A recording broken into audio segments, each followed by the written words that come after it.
हरे कृष्णा कृष्ण कृष्ण हरे हरे, हरे राम राम राम हरे हरे। जय श्रील प्रभुपाद।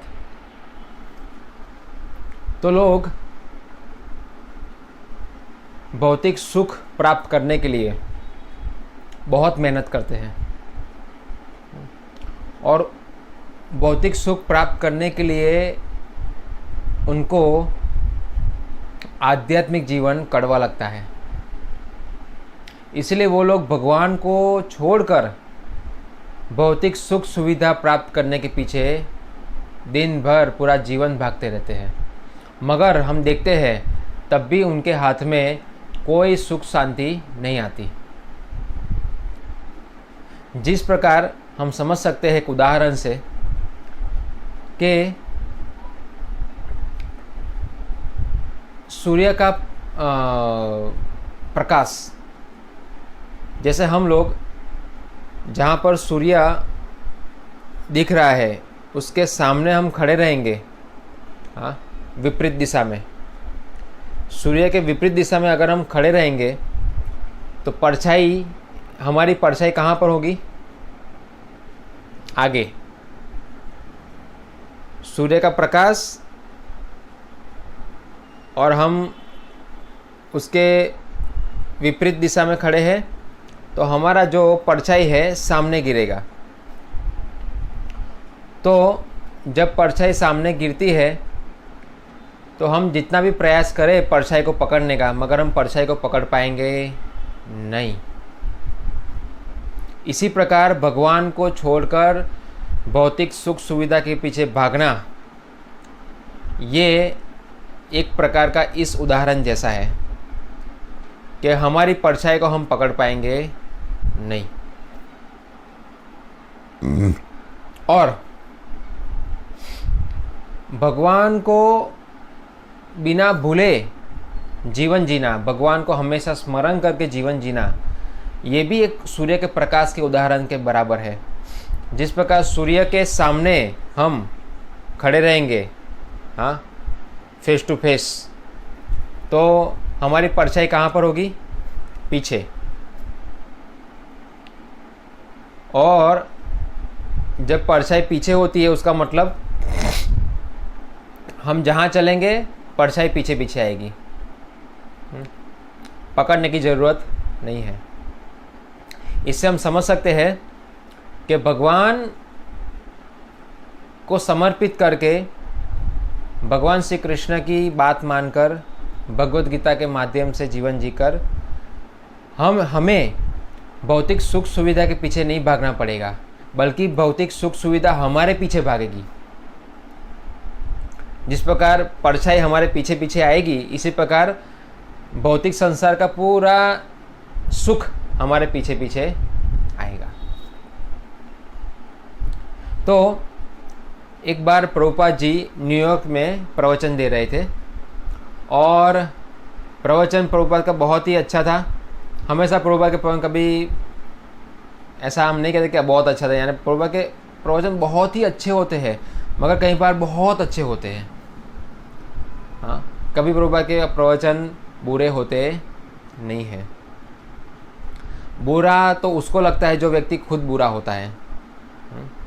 यानी प्रभुपाद की वाणी हमेशा अमृत के समान है। तो प्रभुपाद प्रवचन देने के बाद एक व्यक्ति ने प्रश्न पूछा कि कहीं कुछ लोग बहुत समय से पाप करते आ रहे हैं, हाँ, और अभी करते जा रहे हैं, तो उसका मुक्ति का उपाय क्या है? वो पाप से मुक्त कैसे हो सकता है? तो उसका एक सरल उत्तर है कि पाप करना बंद करो। मगर कई लोग पाप से मुक्त होने के लिए हमारे पास आते हैं, मगर पाप करना छोड़ना नहीं चाहते। तो कैसे होगा? जैसे एक शराबी है, शराबी कहता है मुझे दारू को छोड़ना है, उपाय बताइए। तो दारू को पीना ही नहीं, वही उसका उपाय है, सीधी सी बात। तो प्रभुपाद जी ने एक उत्तर दिया कि बहुत सरल उत्तर दिया प्रभुपाद जी ने। प्रभुपाद ने कहा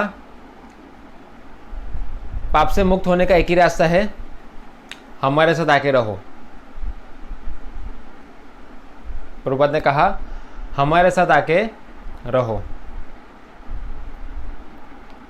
क्यों प्रभुपाद ने ऐसा कहा? क्योंकि पाप से मुक्त कैसे हो सकते हैं? जो व्यक्ति पाप नहीं कर रहा है उसके साथ रहेंगे तो पाप करना छोड़ देंगे, सीधी सी बात है।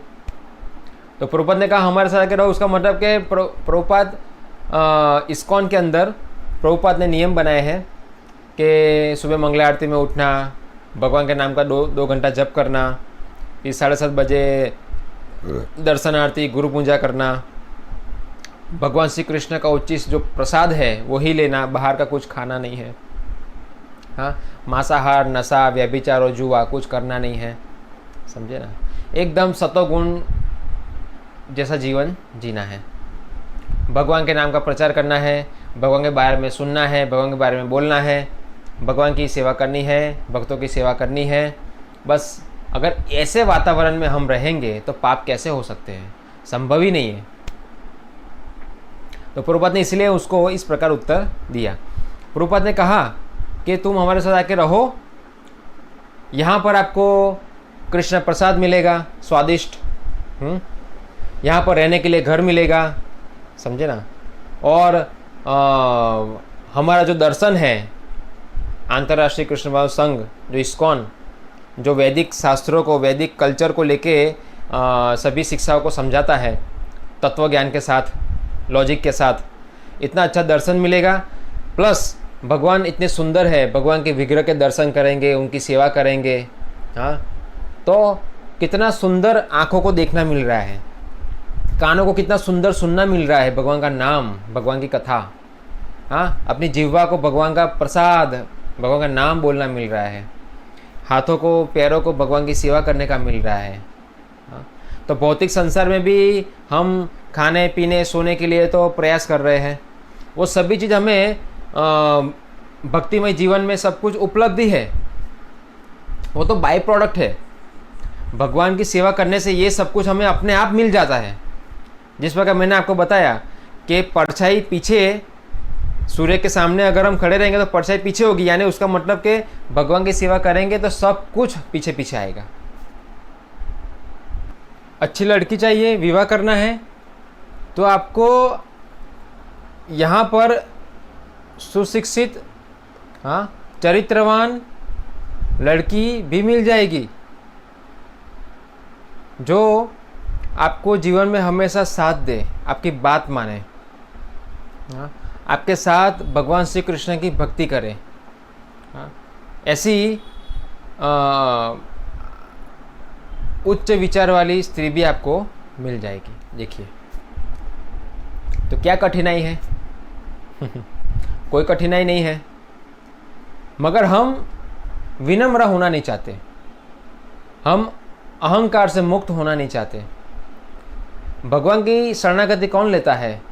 जिसको पता लग गया कि अहंकार मेरा शत्रु है, वही व्यक्ति भगवान की शरण लेता है। तो इसीलिए हमें समझना चाहिए कि भगवान कितने दयालु है, हम पे कृपा कर रहे हैं, मगर हम खुद पर कृपा नहीं कर रहे हैं। तो इसीलिए प्रभुपाद को फिर एक भक्त ने प्रश्न पूछा, जो व्यक्ति कृष्ण भावना भावित होता है उसके लिए भौतिक सुख प्राप्त करना वो बहुत तुच्छ बात है। ये सोचना उसके लिए बहुत तुच्छ बात है, भौतिक सुख। प्रभुपाद ने कहा कि भौतिक सुख तो उसके पैरों में आके गिरते हैं। भौतिक सुख सुविधा एक भक्त के पैरों पे आके गिराती है कि मुझे स्वीकार करो।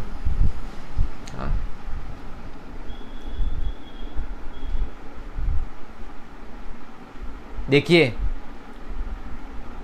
कि भौतिक सुख तो भक्तों के पीछे पीछे भागता है, मगर भक्तों को भौतिक सुख सुविधा से कोई लेना देना नहीं है। भक्तों को तो लेना देना है कि भगवान किस प्रकार सुखी रहे, किस प्रकार खुश रहे। हमसे ऐसा कोई कार्य ना हो जो भगवान श्री कृष्ण दुखी हो जाए। देखिए, भक्तों का जो दृष्टिकोण होता है जीवन जीने का वो बहुत ही उच्च होता है, और सामान्य लोगों का जीवन जीने का जो दृष्टिकोण है बहुत ही तुच्छ है, निकृष्ट है, इसलिए उनको जीवन में दुख आता है। भक्त तो ये सब कुछ छोड़ देता है, इसलिए सब कुछ उसके पीछे भागता है। ये संसार का नियम है, जितना आप सुख सुविधा से दूर भागोगे, जितना कुछ आप छोड़ोगे जीवन में, उतनी चीज़ आपको मिलेगी। ये संसार का नियम है।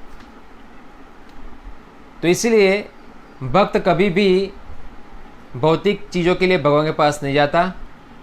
भक्त भगवान के पास भगवान को आनंद देने के लिए जाता है कि प्रभु आप बताइए कि मैं आपके लिए क्या कर सकता हूँ। इसको कहते हैं शुद्ध भक्ति, निस्वार्थ भक्ति। और स्वार्थ भक्ति क्या होती है? भगवान के पास कुछ चीज़ें मांगने के लिए जाना।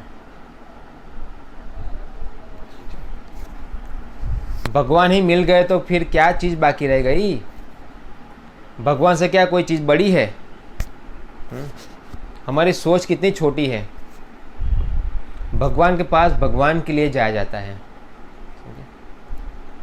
तो इसीलिए ये बहुत ही सरल तरीके से प्रभुपाद जी ने समझा दिया, और मैं आशा रखता हूँ कि आप लोग भी इसको सरलता से समझ जाए, तभी उसमें सबका भला है। हरे कृष्णा।